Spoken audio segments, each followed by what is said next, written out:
but that's the kind of thing that we need to do, is push those cloud-based technologies. But the big thing, like David said, is you pick a couple of things, you find like pain points in the organization, and then you figure out how this technology, blockchain as an example, I've already done the ROI, they get it.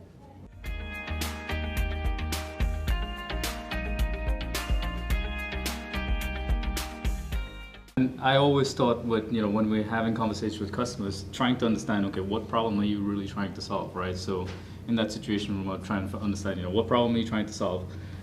What happens if we don't do anything?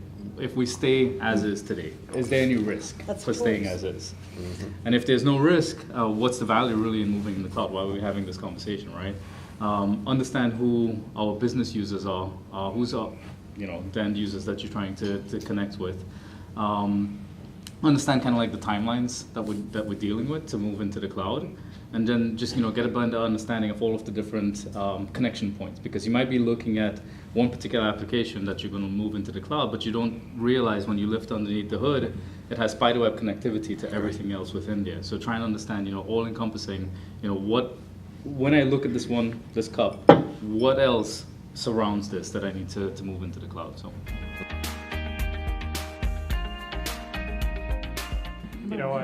I like to say the cloud can be more secure than what you're doing today. I know as a CTO, I tried to outsource quite a bit to the cloud because I just knew that we couldn't do it as well internally.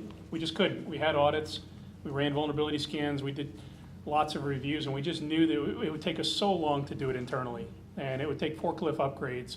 I had discussions with Dell and other companies about, let's bring in a rack of all new gear. If we're gonna keep it on site, let's just bring in a whole new rack of all this new gear, and let's virtualize as we go, because back then we were still lots of physical servers. Everything needed to be on its own server. Storage, let's just keep buying more and more storage. There's a problem, let's throw storage at it. Not fast enough, let's buy faster storage. And the problem still existed when the problem was really in the code. It had nothing to do with the storage controller, it was a code. And so these were some of the problems that the cloud could fix, but again, only if you did it right.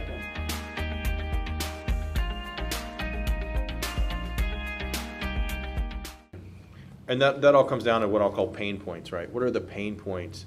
Why are we sitting in the room talking about this application? What brought everyone here? It's not because we had nothing better to do with our time, right?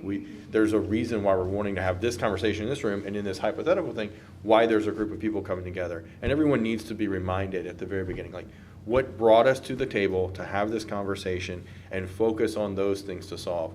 There's this idea called bike shedding, and it is this thought that a lot of times whenever you get in a meeting, the things that are difficult, people don't want to tackle. The analogy is you're trying to design a new nuclear reactor, and the people that come together, the only thing they solved in the first meeting was where the bike shed was going to be on the location, because that's an easy thing to solve, and people tend to want to jump in that direction.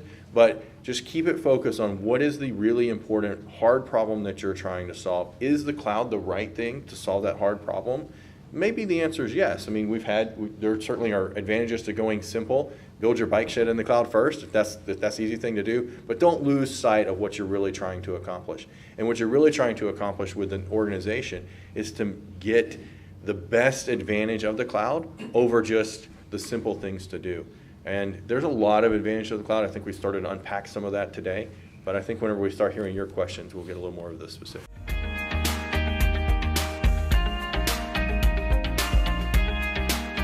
When we deliver desktops, we don't encourage people to the first thing that they do is to go stream YouTube, right? Although we make great strides in delivery of video and streaming over the cloud-hosted desktop, we help manage the expectations of what are you trying to achieve? How are we going to get there, and how is it going to be better? Don't bite off more than you can chew.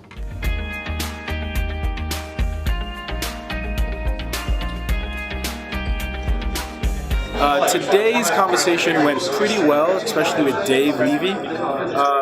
He leveraged more so if you're going to move into the cloud, start with something small.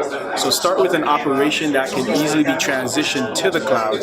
This way you can sell it to your senior level leadership so they can see the advantages of our systems and solutions being in the cloud, and that way we can sell it even easier moving forward. Also start with the end in mind. If you know where you want to end up and you know how you want your system to look, it's good if you start backwards and work your way forward, because you're going to uncover a lot of things that you didn't know if you started moving at the beginning and moving yourself down.